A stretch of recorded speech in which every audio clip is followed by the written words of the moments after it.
Hey guys, I've got a special announcement, so make sure you stay tuned until the end of the video. Hello and welcome. Today our guest is Alexander Grace from Red Pill Interviews. Alexander, thank you for joining us. Thank you for having me. It's a pleasure to be here. Now I understand that today you want to talk a little bit about yourself, is that correct?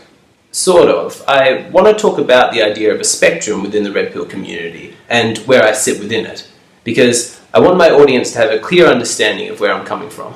What do you mean by a spectrum? Well, when it comes to gender dynamics, there's a whole spectrum of beliefs, like a scale, and everyone's beliefs sit somewhere within that scale. So at the opposite ends of the spectrum, you've got people with very extreme beliefs, while the people in the middle are usually a bit more moderate. So what kind of beliefs would you find at the extremes? Well, at one end of the spectrum, you could imagine a militant feminist. She believes that we live in a patriarchy, that all men are rapists, and that women are always the innocent victims. To her, men are the enemy and they must be defeated. And what about at the other end of the spectrum? Well, that's where you find the black pill, incels, people who are cultivating dark triad qualities. To them, all women are evil gold diggers who will lie to you, steal from you, cheat on you. There are no exceptions, and women are just the complete enemy and they have to be destroyed. It doesn't really sound like they're opposites at all. They sound quite similar to me. You're right. Both are extreme ideologies that have far more in common with each other than they do different. It's like when the Nazis fought the Soviet communists. People are thinking this is opposite ends of the political spectrum at war with each other, but really, what difference was there? They're both totalitarian collectivist ideologies. Well, it seems to me that whenever people are divided by extremes, that the most sensible place to be is in the middle. That's where you typically find the most rational people and usually where the truth lies. Sometimes it works that way, but you can't always just look to the medium point to find out what the truth is. Reality is reality, regardless of what people think. So, when looking for truth, you act like a scientist. That's right. Can you imagine how ridiculous it would be if scientists took a poll to determine the outcome of their research? Science is concerned with reality, not democracy. So, you wouldn't care if people disagreed with you. Your opinion is purely based on fact. That's right. I form my opinions based off what I observe in reality, regardless of whether or not it makes people angry. My role models, like my heroes throughout history, have always been the people who had the courage to independently observe reality, make up their own minds, and then showed the necessary bravery to stand by those convictions, even in the face of overwhelming social pressure. So, how is this relevant to the Red Pill and your channel?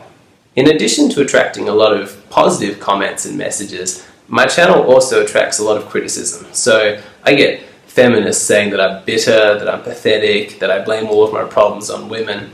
And I also get lots of angry messages from men who say that I don't blame women enough and that I'm some blue-pilled cuck. Well, I'm assuming that you don't agree with those characterizations of yourself, but how are you so sure that your thoughts on these topics are correct and that your critics are wrong? I'm never completely sure, because you've always got to remain open-minded and be willing to challenge your preconceived ideas. But when I do reach a definite conclusion about something, it means that I've thoroughly thought through the theory and then I've tested it in the real world to see if there's evidence to back it up. So, talk us through why you've rejected the feminist narrative. I just couldn't find any evidence that women in modern society were victims of some oppressive patriarchy. And the women that I spoke to about this, the women that I interact with in my life, none of them were complaining about being victims. They say that there are problems and difficulties associated with being a woman, but that men face their own unique challenges as well. And what about the other perspective, that men are oppressed and that women live a privileged existence at the expense of men? I'm not completely qualified to talk about all of the issues that men face, but it does seem to me that there are a lot of issues in the legal system that need to be addressed. Things like divorce, child support, paternity, criminal sentencing. These seem to be areas that are desperately in need of reform. What about beyond that, in the wider culture? Well, I think society does have a problem in the way that it views men. This idea that all men are shallow, unfeeling, sex-obsessed creatures, that really needs to change, because it's promoting the idea that men are expendable because they're so simplistic. Men need to have their own value and be appreciated beyond just their ability to provide and serve the interests of women. Is that the same perspective as most of the people in the Red Pill community? I'm not sure. Like I said, all this legal stuff and the wider culture, that's not really my area of expertise. I'm still learning about it. So in my channel, what I focus on are issues of dating, relationships, sexuality, the sort of topics that are covered in the Red Pill subreddit. So when do you think that Red Pill ideology goes too far? Personally, I think that Red Pill ideology goes too far when it becomes overly simplistic and starts talking in absolutes. So I don't believe that all women are completely evil, and I also don't believe that men are always the helpless victims that are constantly being oppressed. That sounds similar to the hardcore feminist narrative that we spoke about earlier. It's the same idea, and these stories where the world is just a battleground for which gender is going to be the oppressor and which gender is going to be the victim just doesn't ring true. Both men and women are both constantly being oppressed by life itself. I think I heard Jordan Peterson talk about this in that interview with Anne McElvoy on Economist Radio. That's right. He asked, why should we look at history as one gender trying to dominate the other? That's not accurate. Life is hard, existence is tough, but since the beginning of time, men and women have worked together to try and overcome these obstacles. That's the true story, that's what's really accurate. It's a story not of competition, but of cooperation. But it's not like there's no evidence to support these claims. A lot of MGTOW men might say that you're denying the suffering that's being caused to men by women. I'm not denying anything. I know that there has been a lot of male suffering caused by the actions of women. And on top of that, I think that there's just a lot of suffering caused by not understanding female nature. You're saying that they don't understand what motivates women.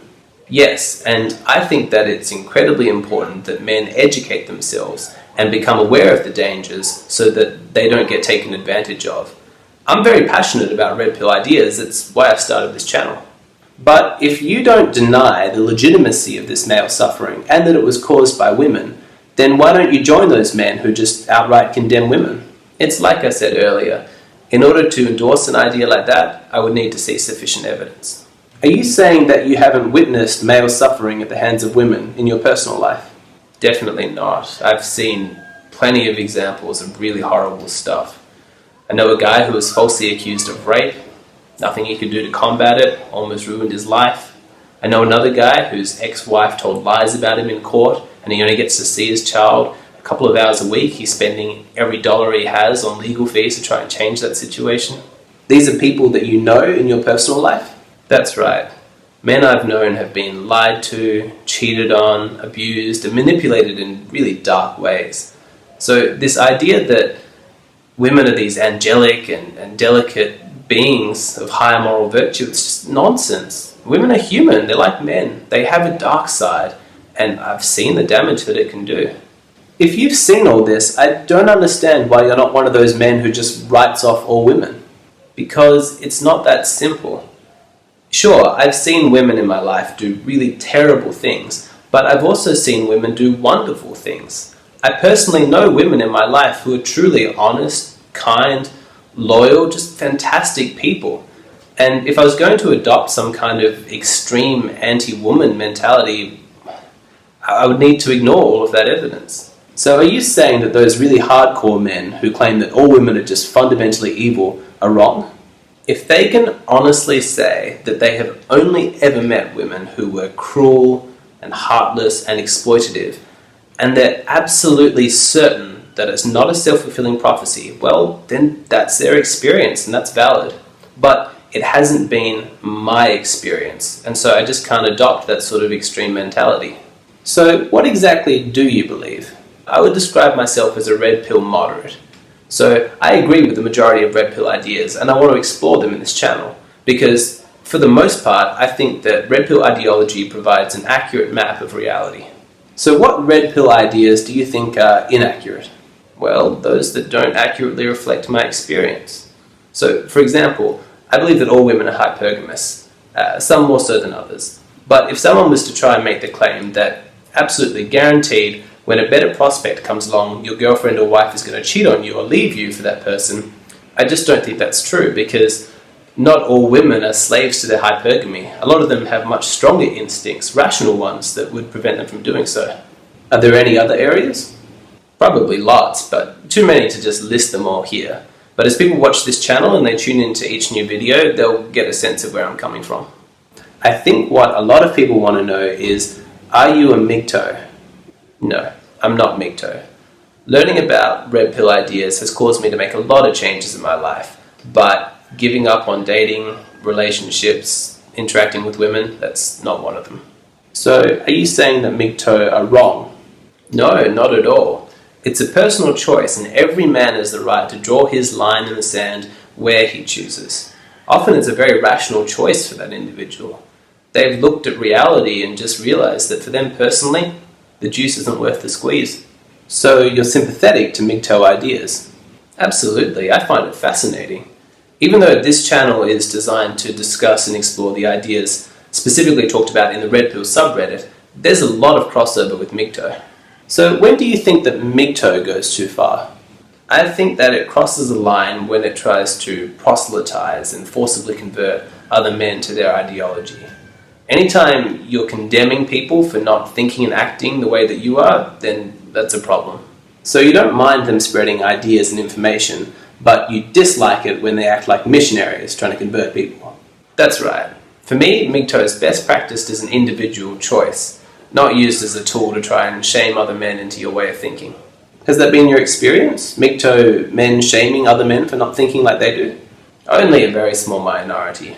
On the whole, I found MGTOW men to be intelligent and respectful individuals who are happy just doing their own thing. But there is a small minority who want to turn going your own way into some kind of holy crusade where you condemn all women universally and then you persecute all the unbelieving men. I think I've seen comments like that in your earlier interviews, the ones where you would interview women about red pill ideas. That's right, it didn't matter how the girls responded. This small group of men would just flood the comments with mindless hate speech, just criticizing the women automatically just because they're women. And I think doing that gives MGTOW a bad name. But you have to admit, sometimes the women in your interviews weren't being completely honest with their answers. For sure, I'm not denying that. I learned a lot during those interviews. Often, women would just outright confirm the red pill ideas. That happened quite a lot. And then, other times, they rejected the idea because it sincerely didn't resonate with their experience. It also seemed like there were lots of times when the women just lacked self-awareness. They were ignorant of their true nature and what motivates them. That's right, and some were just plain dishonest. I think the audience could usually tell when a woman was not being completely forthright in those interviews. But perhaps it was just those types of women that the men were criticizing, those that were deceptive and dishonest. I have no problems with criticizing a woman if there's genuine cause to do so. So if she's caught cheating or lying or exploiting a man for his resources, then she absolutely deserves to be called out. You can't get away with morally contemptible behavior just because you're a woman. That sort of thinking is ridiculous. But the flip of that is that you can't condemn a woman without knowing all of the facts either, just because she's a woman. And what about men? Does it work the same way? Yes, it's just as important to call a man out if he does something wrong. Do you think that there's a danger in the red pill community of being too quick to excuse someone's behavior just because they're a man? Definitely. I think that the pendulum can always shift too far the other way, and that's something that we need to be conscious of. We want to avoid descending into just mindless tribalism, where we avoid criticizing immoral behavior from men just because they're men. It seems like everyone's got issues, regardless of gender. That's right. I can't buy into this narrative that men are helpless victims in this society, because I've personally seen men do really terrible stuff. I've seen men completely abandon their children. I've known men to beat their partners, to be hugely abusive, to lie, to cheat on their partners. Worst of all, I know a lot of women in my personal life who were sexually abused as children. Like, a lot, way too many. And this was committed by men that they knew and should have trusted. Like, it's frightening and really devastating how common that story seems to be. So, what exactly do you believe? There are bad men and there are bad women. So, what matters most isn't the gender, it's whether you're a good person as an individual. But then, why do you focus on men's issues? Why do you talk about specifically red pill ideas? Because our society is already very aware of how men can take advantage of women. It's drilled into us all the time. But there's little to no conversation about the ways that a woman can take advantage of a man. So you think that it's important to educate men?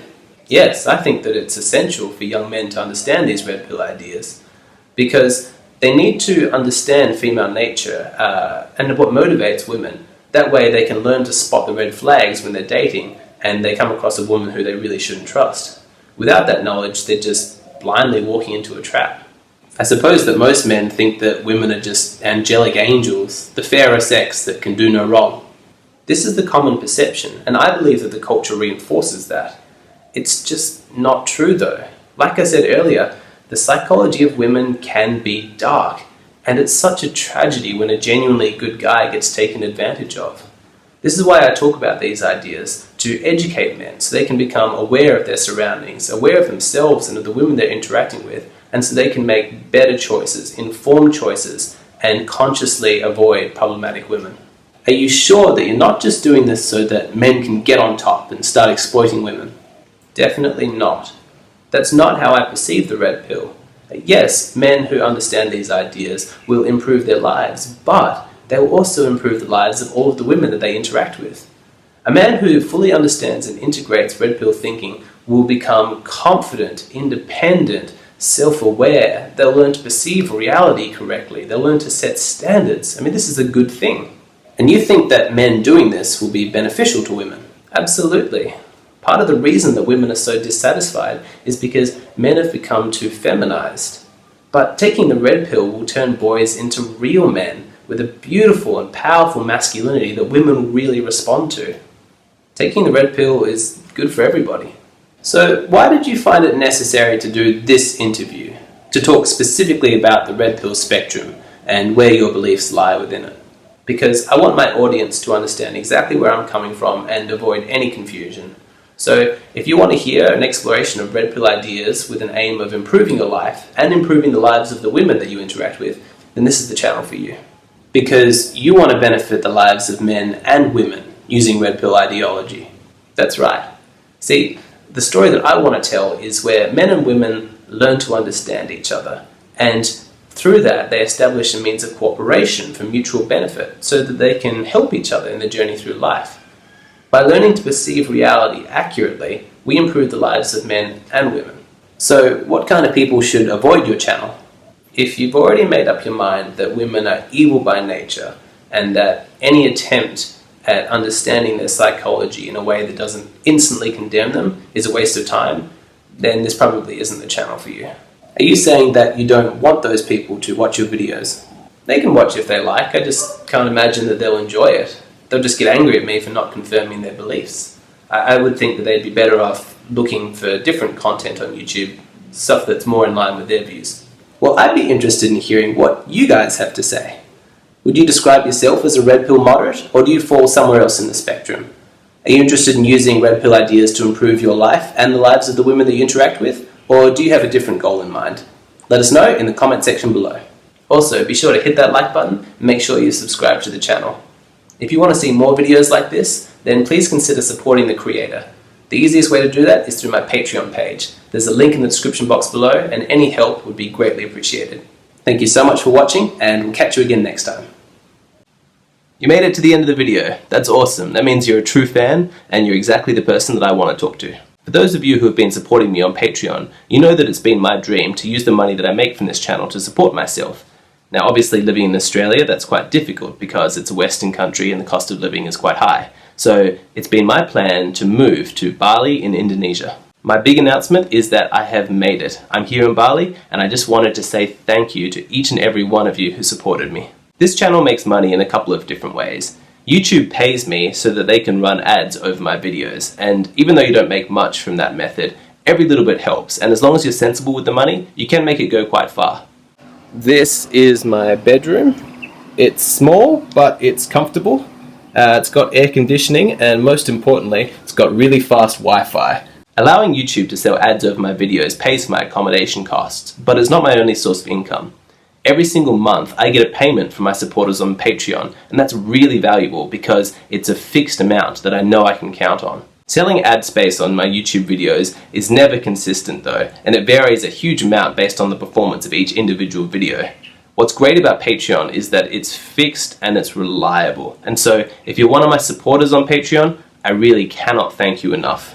I have two other sources of income. people who buy my ebook, Red Pill Galaxy, and people who make one-off donations to my PayPal account. I'm telling you all of this because I want you to know just how much I appreciate your support. If you've donated your hard-earned money to this channel, I want you to know that I'm putting your money to good use. I want to assure you that I'm not spending your money on pointless luxuries. I don't drink, I don't smoke, I don't do drugs. I'm living modestly so that I have more time to research, write, and produce great content for you guys to enjoy. Things are cheap in Bali, that's why I wanted to come here. Let me give you a sense of what the prices are. If you've donated $5 to this channel, I want you to know that you bought me dinner.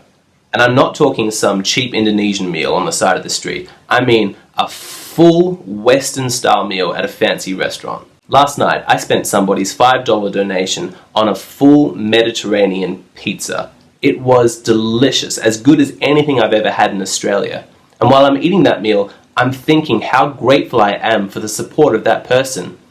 They bought me dinner. That's just amazing, so thank you so much. If you've donated $7 to this channel, I want you to know that you bought me a full body massage. Now that's something I would never get for myself in Australia, but for a whole hour to have some beautiful Balinese woman rubbing my body was such a pleasurable experience. And the whole time I'm having that massage, I'm thinking, thank you so much for the person who donated that money. This experience is a gift that you've given me. Thank you. The biggest donation I've ever gotten was $125. That was amazing, and I put that to really good use. It actually paid for my flight out here to Bali.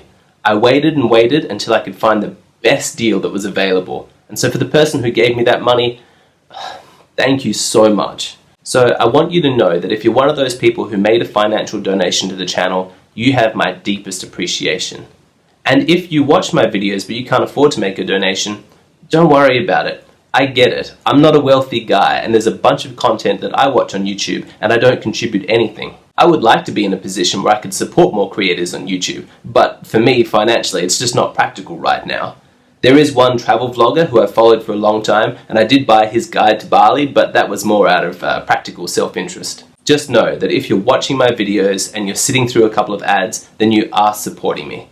Maybe you'll be able to help out in the future, maybe not, but either way, I'm just really grateful to have you as part of my audience, and I hope that you continue to enjoy the content that I create into the future. One of the reasons that it's really great for me to be here in Bali is I have access to women from all over the world, and I've got the opportunity to ask them what they think about Red Pill ideas. Because people commonly ask me what I do for a living, it lets me talk about the channel, which is a great segue into asking them about their dating life and their relationships. Just over the last 2 days, I've had 4 very different conversations with women, and each of them was very revealing. I spoke to a 24-year-old Russian woman who spent her teenage years traveling across the globe and working as an international model. She gave me fascinating insights about how the models viewed the wealthy men that surrounded them and what they thought their prospects were in the future. She also told me about the corrosive effects of westernization on young women in Russia and how more and more they're acting entitled and spoiled. I spoke to a black woman from South Africa who works and lives in China teaching English, and she gave me fascinating insights into the specific dating difficulties she experiences trying to date the expat men or even the local men in China. I had dinner with a Canadian girl who spoke to me about how she navigates the challenges of feeling like she's the masculine one in a relationship and what it's like having a partner with an anxious, avoidant attachment style. I had breakfast with an American woman who's a best-selling author and makes a whole bunch of money. And it was fascinating to speak to an independently wealthy woman and get her perspective on topics like hypergamy and monogamy. These are conversations that I wouldn't get to have back in Australia, and so I'm so grateful to be here. This channel doesn't make a whole bunch of money, but it does give me a lot of free time, which I actually value even higher. Life is complicated, and it takes a lot of time to really think through Red Pill ideas and understand them in all of their complexity. That's the role that I hope to play in people's lives. You probably don't have time to think about relationship dynamics for hours on end. You don't have time to do a whole bunch of research or have endless conversations about Red Pill ideas. You're living your own life. But by supporting me and this channel, you give me the gift of free time, which then I can use to do all the research, to have all the conversations, and to spend all of those hours thinking it all through. Then I can package all of that information up for you in an easily digestible manner that's personally delivered to you through your computer screen. So that's my big announcement. I've made it to Bali and I'm really grateful for all of your support. I assure you that your donations are being put to good use. I've got lots of great content coming up, and I hope that you'll stay as part of my audience long into the future. You guys are awesome, so thank you.